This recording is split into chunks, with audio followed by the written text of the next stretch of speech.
Welcome to the Find Your Leadership Confidence podcast with Vicki Noethling. You are about to discover impactful lessons that help you grow as an individual, grow your confidence, and find the positive and good within you, so you powerfully and authentically become the best version of yourself.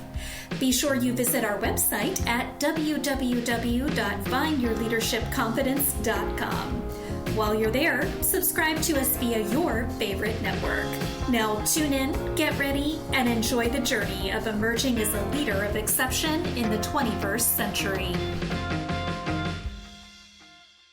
Welcome, everyone, to the Find Your Leadership Confidence podcast. I'm your host, Vicki Noethling, coming to you from Roswell, Georgia.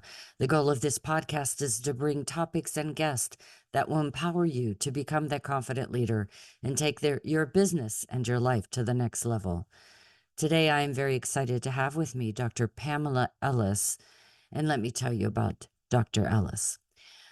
Dr. Ellis is known as the education doctor and is an award-winning educator and best-selling author of What to Know Before They Go. With over 500 campuses visits under her belt, she has helped countless parents avoid overpaying. In the past 5 years, 95% of her students have been admitted to their top choice colleges, receiving an average of $75,000 in scholarships. Her mission is clear: to guide students and parents through their complex college preparation process, ensuring a successful and affordable educational journey. She also is passionate about discussing resilience and confidence, which totally aligns with my podcast. Today, we're going to talk about, though, how to find the right college. So please join me in welcoming my guest, Pamela Ellis, Dr. Pamela Ellis. Dr. Ellis, I'm so excited to have you on. I work with the youth as well as adults, teaching how to be more confident speakers, as well as learning to lead with the heart, the head, and the hands. And oftentimes there is just this really big confusion about finding the right college, and more importantly, being able to pay for it. As someone that has experienced finding the right college and now living with school loans for my daughters, I wish that I would have had someone like you 20 years ago. But my goal is to help all those in my audience to not have to do what I had to do, obviously. We start out with two easy questions. The first is, please tell everyone, where do you live? Where do you call home right now? Okay, absolutely. And I was ready for that one. I have two homes actually, and one is Columbus, Ohio, and Chicago, Illinois. Oh my goodness. Yeah. So two cold places. I know. I was just going to say, most people say Ohio and Florida, or, No, keeping it cold. But, both places, though, in the summer and spring are quite nice. So they are. And but the Windy City, oh my goodness, in the winter. Yes, cold and windy. Yes. But home is always where the heart is. So that's right. And as long as you can pay your heating bills, you're all good. Yeah. All right. So let's talk about our main thing today. The second question is, most people don't start out and think, well, I'm just going to help people save money for colleges. Yeah. What is the story? What is that pivotal moment, that aha that said, no, I cannot let another person get into the wrong college or miss an opportunity for the right college because they couldn't afford it? That moment for me actually was when I, was in college myself. And even after then, I've still worked with students, more not on a professional basis, but casually, as far as conversations with others about college. And so much of my work today still remembers the experiences that I had, and also, especially for my parents, Yeah. because for my mom, she finished 8th grade and my dad finished 10th. And there was no way they knew really how to help me. Yeah. And so a lot of my work is around caring for the caregivers, the parents who are oftentimes not having the information to really support their child's success. And as a mom, you always want the best for your kids and wanting them to do better than you did. And when you don't have the tools to do that, that can really be hurtful. And Mm. so what can I do to support those parents out there? And many of the parents that I'm working with, they've gone to college themselves, but it's not like they're doing this every day and keeping up with all the Yeah. changes. And the thing about it too is, kids hear things differently from a third party than they do their parent. I Yeah. mean, my own kids, they don't listen to me, I but they'll know. listen to you, Linda. If you tell them something, they'll listen to you. So they hear it differently. And that's what, our role is all about, is being that mentor, coach, that partners with those parents. Right. Yeah. So why don't you break down for our audience the 5 steps of your Mhm. signature college roadmap program?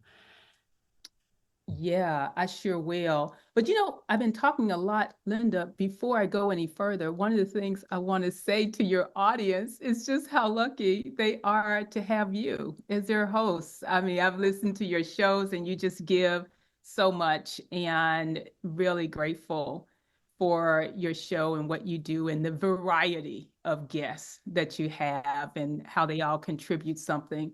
And so for all of the guests who are listening, go out and do your 5-star review is what I want to say to them Oh, now. so thank And you so, so much. Thank you so much. That's very yes, sweet.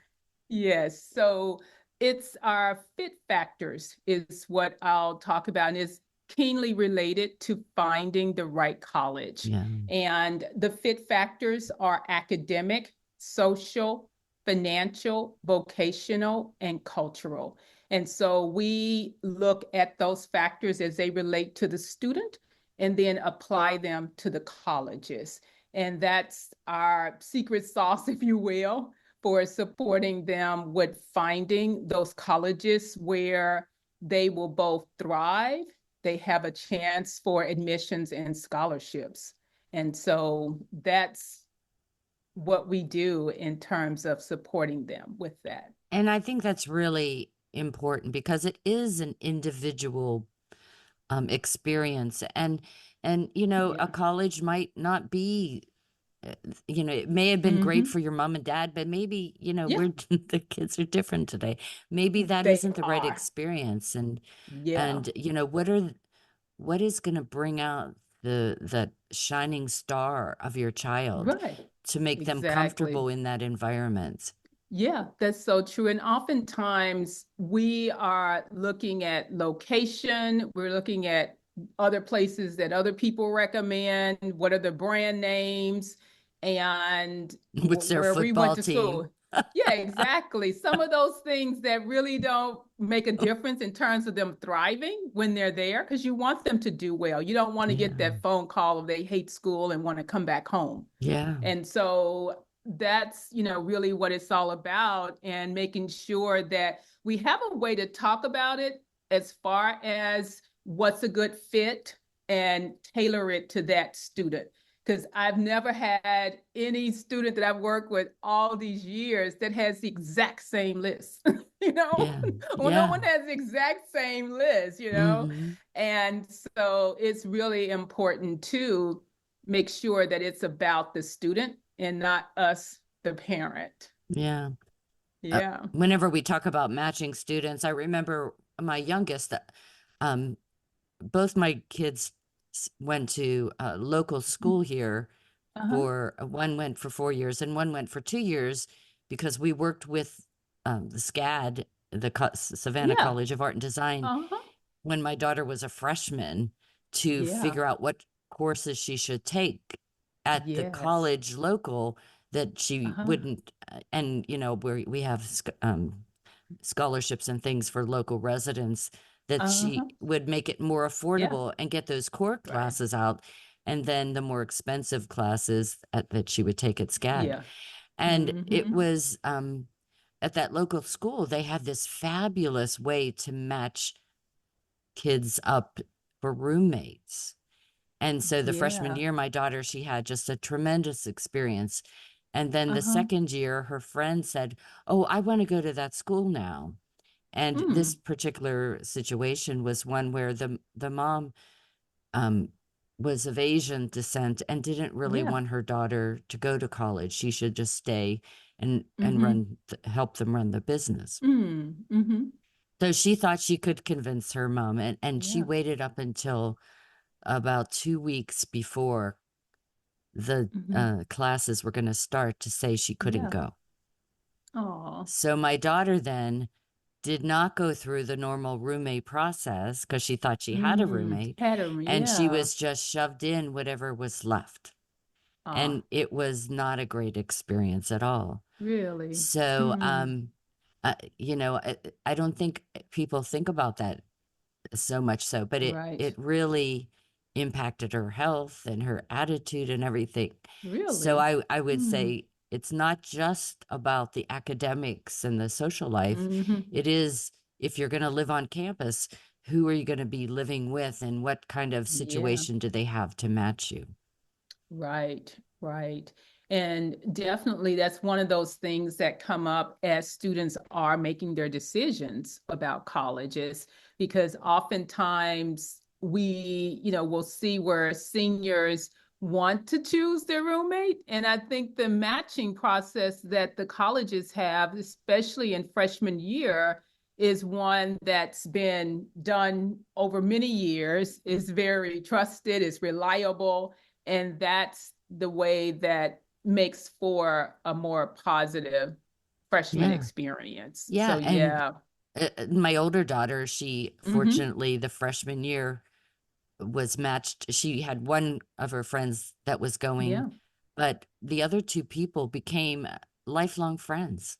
I mean, they were in her Yeah. wedding. They're Yeah. just, now Mm. watching their kids grow together.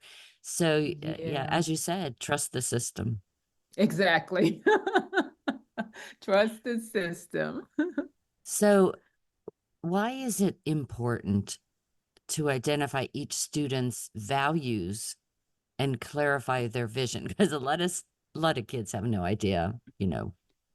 Yeah, a lot of kids may not have an idea of, what they want to major in or what they want to do in life, but they do have a sense of what they care about. Yeah. And when we talk about values, there are values that are instilled in them through their parents. Yeah. And as they grow older, especially into the teen years, there may be another, something else that's more important to them as they've come into their own sense of, who they are. And it makes a difference just in terms of thinking about even how they engage in high school and what their lists will look like as Mm. well. And so we are really intentional around talking about values and what they care about. And one simple value could be why they want to go to college Yeah. and asking that. And sometimes we as parents haven't had that conversation with them because maybe we just say, no, you're going to college. Yeah. Yeah. You're going. You need to go to college, and not even ask the why and why we want them to go. Mm. And so when they can articulate their why, and we give them, here are some common whys, and they choose from like a list of maybe 13 different reasons. And students can pretty much pinpoint, at least 3 or 4 that matter to them. Yeah. And that helps us in terms of, giving them the tools and resources to support them in reaching that. Mm. So Very it's good. really key. So you work with students from ninth grade through 12th. And as I Mhm, mentioned earlier, mhm, my youngest, we worked with her yeah. in ninth grade. How does Mhm. this impact the results that the students and parents realize throughout this program that you have? Oh, wow. That's a great question. Each year of the program looks different and Yeah. it's based on that grade level. And so things that we're doing in 11th grade are going to look different than what we did in ninth grade. And they also build on the other. And it really allows time for the student to own the process, own that journey, as opposed to mom and dad doing it for them. Hmm. And in many cases, it may be their mom who's most involved in it. And so this allows that development, that growth, also that sense of independence and ownership that makes such a difference in terms of them being confident in the decision that they're making. And it Yeah. breeds confidence for the parent as well when they, are being guided in terms of those different milestones to reach throughout each year. And so And, that's where it makes yeah. a difference. I think that kind of goes back to what you mentioned earlier, that and if you wait till that senior year, there's so many things going on, and Mhm. it, you really kind of rush through it, and you could be making a decision based on what other people say or what your friends are doing, Mhm. and Yeah. and have that experience where, oh my God, I'm in this school and I just Right. hate it. Yeah, And yeah, it's exactly what can happen. And oftentimes, too, I find that, when students are starting late or just procrastinating for whatever reason, and they don't start to think about it till senior year, there are opportunities they've already missed that can Mhm. position them for so many more options than they may have realized. Case in point, Linda, I'm sorry, Vicki. I was talking with a student last night, and they're a junior, and they had 2 years of a foreign language. And while, that's fine, they met the requirement of their high school, it's going to completely change their list if they don't Yeah. take more foreign Yeah. language classes. And, one of my students who's actually applying to SCAD had a similar situation with another art school that is looking for 4 years of a foreign language. Mm. So, Yeah. yeah. Definitely. And also it just allows you to take advantage of some early scholarships as well. Yeah, it does. It does. And that's something oftentimes that parents may not know is students can start applying for scholarships as early as age 13. Yeah. Whereas oftentimes we think, well, we'll wait till senior year and apply for those scholarships. And there are a lot of them out there long before senior year. Hmm. That's one of the reasons why I work with the youth to build their ability for public speaking, because whenever you Yeah. speak well, whenever all Hmm. of the things that I teach them to Hmm. orally speak, when Yeah, it helps in their writing, especially it does. making impactful essay question answers. It And does. so I always, use that to sell my work, is like you just will impress everyone that Yes. reads this, as they can see you Yeah. have a clear opening, key Yeah. points supported by, Hmm. stories and whatnot Yeah. about you, and not Exactly. just something that was, statements or a checklist of what Right. you've done. They get to Right. know you better. They do. They do. Absolutely. Absolutely. And that's, really um, something to consider in terms of how the speaking integrates with the writing as Yeah. well. And oftentimes, when we're working with students on writing their essays, we'll have them speak it.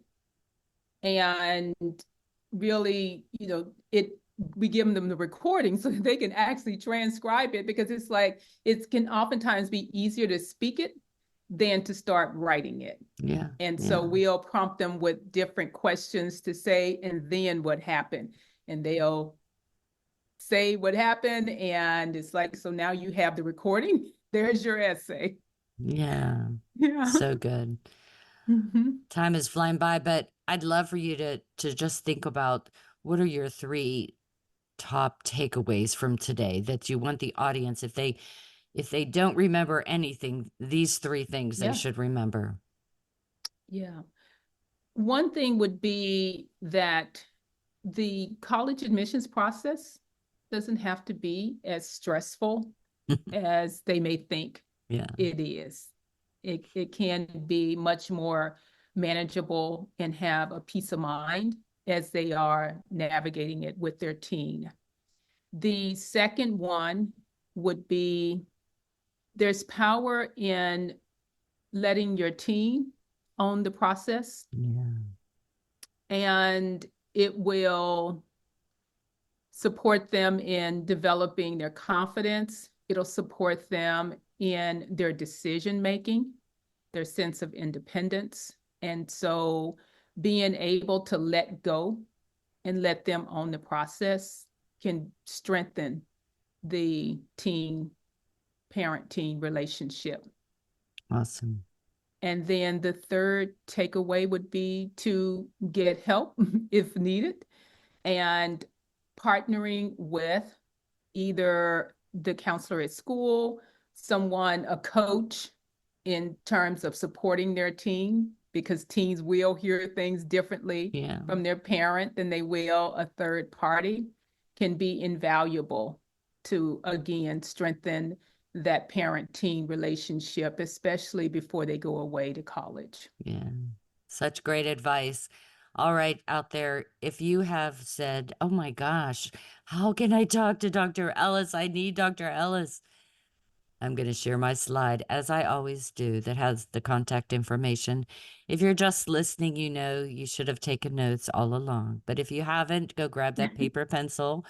And definitely know that you can see everything on my Vicki Noethling YouTube channel, as well as the findyourleadershipconfidence.com website in the show notes. So the website is compasscollegeadvisory.com. Again, compasscollegeadvisory.com. Instagram, it's compass_college_advisory. LinkedIn is compass-college-advisory. I'm going to turn it over to Dr. Ellis to talk to you about things you can find on her website, including a college prep planner, as well as what she puts out there on Instagram and LinkedIn that may be helpful to you. Dr. Ellis, it's all yours. Thank you, Vicki. Absolutely. I would love to share with your audience our college confidence blueprint. And that blueprint has a roadmap for step-by-step guidance on supporting your teen's college admissions journey, 9th through 12th grade. And it also includes a communication guide, because oftentimes it can be a challenge to talk with our teen about college. Perhaps they don't want to have that conversation. Maybe they get upset and you feel like you're nagging them all the time. And so the college confidence blueprint you can get by going to my box on LinkedIn at Dr. Pamela Ellis on LinkedIn, and DM me the word blueprint 25. And I'll be happy to send it over to you. Fantastic. So, Dr. Ellis, thank you so much for being a great guest. You shared really valuable information for the audience. And it's, if you're out there too and think, well, my child's just in kindergarten, Dr. Ellis isn't going away. So keep in touch with her. Definitely. The years fly by. Trust me. Before you know it, they'll be in ninth grade for sure. Awesome. Well, thanks so much again for being a great guest. Thank you, Vicki. Appreciate you. As always, I remind everyone that life is a journey, and it's up to you to enjoy the ride. This is Vicki Noethling signing off. Thank you for tuning into the Find Your Leadership Confidence podcast with Vicki Noethling. where we share impactful lessons that help you grow as an individual, grow your confidence, and find the positive and good within you so you powerfully and authentically become the best version of yourself. Remember to visit our website at www.findyourleadershipconfidence.com and enjoy even more great episodes like this one. Again, while you're here, subscribe to us via your favorite network. We look forward to seeing you next time on the Find Your Leadership Confidence podcast.